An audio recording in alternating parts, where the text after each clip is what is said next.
Climate change is an issue, is a crisis that involves us all and also that concerns us all. It is about humanity's existence in the future, right? So at IBON International, we have always believed that people's participation and people's assertion of their space in policy making and decision making is important to ensure that their voices are heard, their concerns are heard, and that they are part of the solution. And civil society has always pushed for recognition of the climate crisis, push for better climate policy, push for climate finance that would really reach communities on the ground who are suffering the consequences of climate. And so that pressure has always been a product of the assertion of CSOs.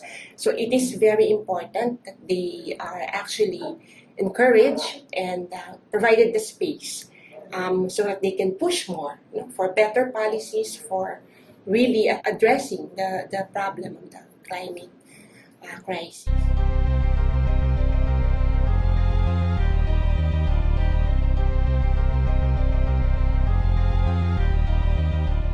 So shrinking civic space has many indicators.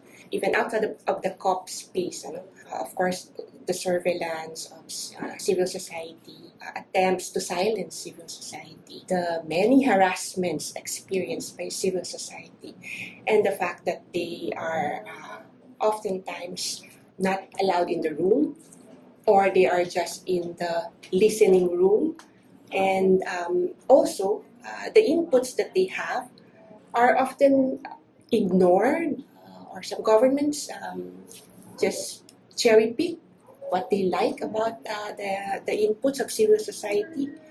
And then participation itself is an expensive thing.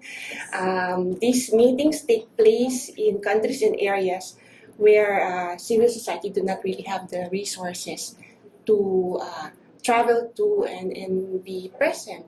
So while the space for civil society is very limited, you will see that business has the ears and has the space on the table. We see lobbyists are there on the table, but the people, especially indigenous peoples and people from the rural communities, those who are marginalized, are not given the space to present their views, to present their evidence, and to also present their demands.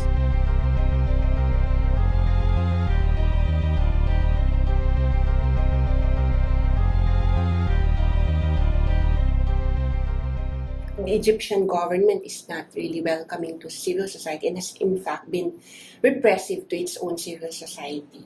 If the Egyptian government succeeds in really limiting the participation of CSOs, then it makes a precedent for the rest of the COPs. In terms of the future participations, it's not going to be good. And the next COP will be in UAE, right? We know that the UAE government has also been facing criticisms for its being repressive and violative of human rights. When fewer civil societies are able to participate, then it also limits the pressure that they can bring. It also limits the different perspectives that can be made as an input into the negotiations, into the dialogues that would happen within the COP. So it's a loss for climate policy making if civil society is not adequately heard in this space.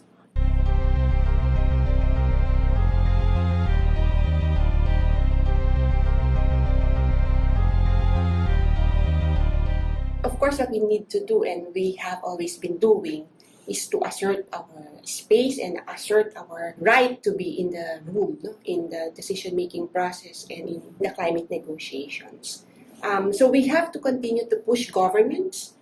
We can still make noise and assert that civil society should be there and should be free to express their positions, their opinions, and the solutions because, civil society as in close collaboration and being in service of peoples and communities on the ground, they will be able to bring that perspective from the ground and also the people's own solutions. It is also very important that movements and civil society continue to mobilize and call for climate justice online and on ground. What governments can do is to ensure that there is space for civil society, for people's organizations, especially the marginalized sectors such as Indigenous Peoples, rural communities, women, and that can be also done by ensuring that they have the resources to participate and that they are provided all the capacity to participate.